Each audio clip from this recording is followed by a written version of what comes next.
Assalamualaikum warahmatullahi wabarakatuh.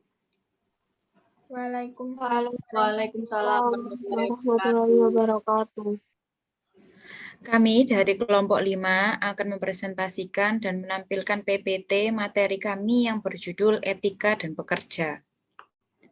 Sebelumnya, perkenalkan, nama saya Rahmayu Atika dengan NIM 200301016. Nama saya Novia Rahmawati dengan NIM 200301013.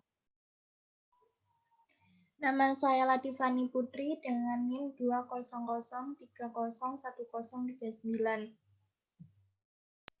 Nama saya Tiara Ikmali Agnis dengan NIM 20030101059. Etika dan pekerja. Apa itu etika? Menurut Gray 1994, etika merupakan nilai tingkah laku atau aturan-aturan tingkah laku yang diterima oleh suatu golongan tertentu atau individu. Dan apa itu pekerja? Pekerja adalah orang yang bekerja, orang yang menerima upah atas hasil kerjanya seperti buruh dan karyawan.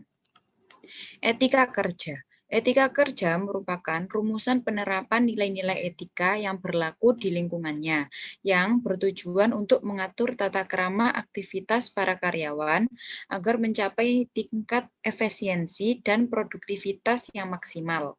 Etika perusahaan menyangkut hubungan perusahaan dan karyawan sebagai satu kesatuan dalam lingkungannya. Sedangkan etika kerja menyangkut hubungan kerjasama antara perusahaan dan karyawannya dan etika perorangan mengatur hubungan karyawan.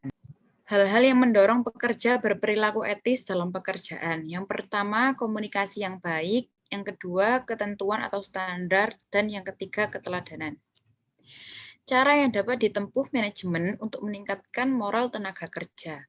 Yang pertama, memberikan kompensasi atau imbalan kepada tenaga kerja dalam porsi yang wajar, dengan tidak memaksakan kemampuan perusahaan. Yang kedua, menciptakan kondisi kerja yang aman dan menyenangkan. Yang tiga, meningkatkan spiritual pekerja. Yang keempat, memperhatikan masa depan pekerja termasuk mengembangkan pengetahuan dan keterampilannya. Dan yang terakhir, mengkomunikasikan segala informasi secara jujur dan terbuka dengan pekerja. Hak-hak pekerja. Hak pekerja itu dapat berupa 1. Hak atas upah yang adil dan layak. 2. Hak atas kesejahteraan. 3. Hak untuk berserikat dan berkumpul.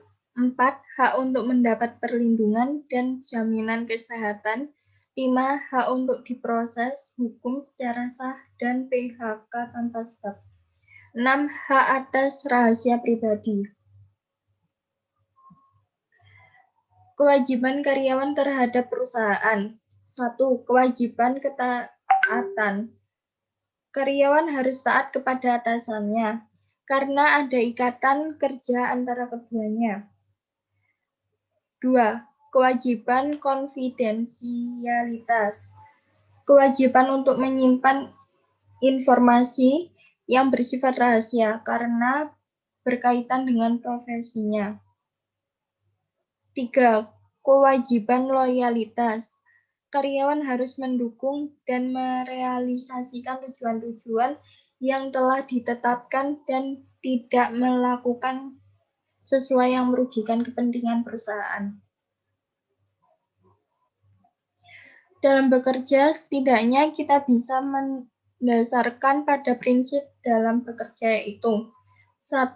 Bekerja dengan ikhlas. 2. Bekerja dengan tekun dan bertanggung jawab. 3. Bekerja dengan semangat dan disiplin. 4. Bekerja dengan kejujuran dan dapat dipercaya. 5. Berkemampuan dan bijaksana. 6. Bekerja dengan berpasangan. 7. Bekerja dengan memperhatikan kepentingan umum.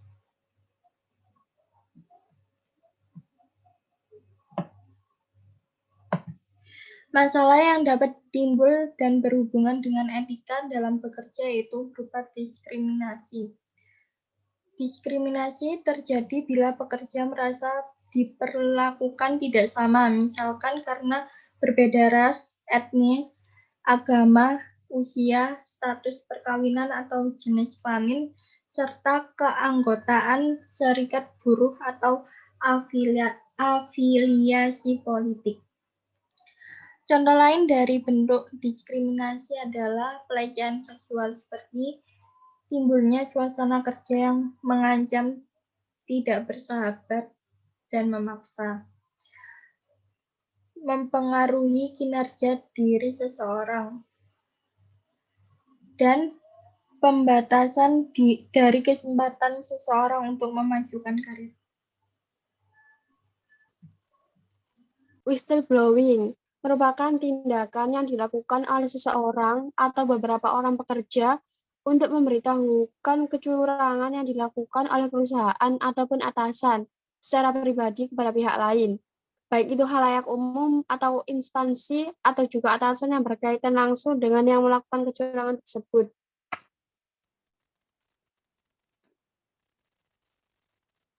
Ada dua macam whistleblowing, yaitu yang pertama whistleblowing internal. Ini terjadi dalam lingkup internal perusahaan, di mana yang melakukan kecurangan adalah individu di dalam perusahaan, kemudian dilaporkan ke atasan yang bersangkutan karena tindakannya dapat merugikan perusahaan. Yang kedua yaitu whistleblowing eksternal. Ini terjadi jika melakukan kecurangan adalah perusahaannya, di mana akibat yang ditimbulkannya berdampak negatif pada masyarakat, sehingga pekerja mengungkapkan kecurangan tersebut kepada khalayak umum secara umum. Ini merupakan indikasi mengenai adanya kegagalan. Contoh kasus terkait etika dan bekerja. Pelanggaran etika yang dilakukan Uniqlo terhadap pekerjanya. Akhir-akhir ini terjadi pelanggaran etika yang dilakukan oleh perusahaan terhadap pekerjanya. Selain pelanggaran yang berpengaruh kepada lingkungan, yaitu pembuangan limbah sisa-sisa produksi yang dibuang sembarangan, dan hasil gas pembuangan yang menyebabkan polusi udara yang menimbulkan bau yang tidak sedap, terjadi pula pelanggaran-pelanggaran etika yang dilakukan oleh perusahaan seperti pemutusan kontrak secara sepihak terhadap karyawan dan tidak dibayarkannya gaji karyawan yang sudah menjadi haknya dalam bekerja.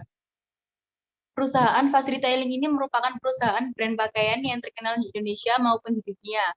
Nama perusahaannya adalah Uniqlo. Uniqlo adalah perusahaan yang berasal dari Jepang yang bergerak pada bidang perencanaan produk, produksi, dan distribusi pakaian kasual. Uniqlo merupakan singkatan dari Unique Clothing yang didirikan oleh seorang pengusaha yang bernama Tadashi Yanai pada 7 Februari 1949. Namun, pada akhir-akhir ini terdengar kasus yang sangat kurang mengenakan yang dilakukan oleh perusahaan fashion tersebut. Pelanggaran itu adalah pemutusan hubungan kerja secara sepihak tanpa adanya informasi yang diberikan oleh pihak perusahaan kepada para pekerjanya. Selain itu, mereka juga tidak membayarkan gaji dan tidak memberikan pesangon kepada para pekerjanya yang telah diputus kontrak kerjanya.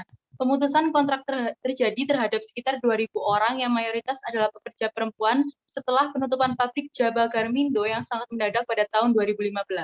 Jaba Garmindo adalah pemasok utama pada Uniqlo, menurut Clean Clothes yang dikutip dari situs fifa.co.id baru-baru ini.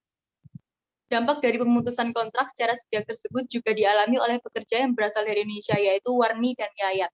Keduanya merupakan pekerja dari Jaba Garmindo yang tidak membayarkan gaji karyawannya karena adanya pemutusan kontrak oleh Uniqlo. Para pekerja tersebut menuntut kepada Uniqlo agar memberikan kejelasan terhadap gaji yang tidak dibayarkan kepada para pekerjanya. Warni dan Yayat melakukan demo bersama pekerja lainnya yang juga terkena pemutusan kontrak tersebut di depan toko Uniqlo yang akan dibuka di Denmark. Rencananya, pembukaan itu yang rencananya akan dihadiri oleh pendiri dari Uniqlo yaitu Tadashi Yanai dan mereka akan menuntut untuk dibayarkan gaji yang tidak diberikan oleh perusahaan tersebut. Namun pihak Uniqlo tetap masih menolak untuk membayarkannya. Melihat kasus yang terjadi pada Uniqlo, semestinya mereka tidak melakukan pelanggaran etika tersebut yang sudah sangat melukai banyak pekerjanya. Selain perusahaan yang tidak melakukan pelanggaran terhadap pekerja dan lebih memperhatikan hak pekerjanya, pemerintah juga harus ikut andil dalam kasus-kasus yang melanggar hak pekerjanya. Upaya-upaya yang dapat dilakukan oleh pemerintah yaitu membuat peraturan yang menjadi jaminan agar para pekerja merasa aman dan juga pemerintah melakukan tindakan-tindakan terhadap perusahaan yang melakukan pelanggaran terhadap pekerja dengan memberikan sanksi ataupun bahkan bisa mencabut izin perusahaan tersebut. Sekian presentasi dari kelompok kami tentang etika dan bekerja. Terima kasih atas waktu yang diluangkan untuk menyaksikan presentasi kami. Mohon maaf apabila ada salah kata dan kurangnya informasi dalam PowerPoint yang telah kami tampilkan. Sekian dari kelompok kami. Terima kasih. Wassalamualaikum warahmatullahi wabarakatuh. Waalaikumsalam warahmatullahi wabarakatuh.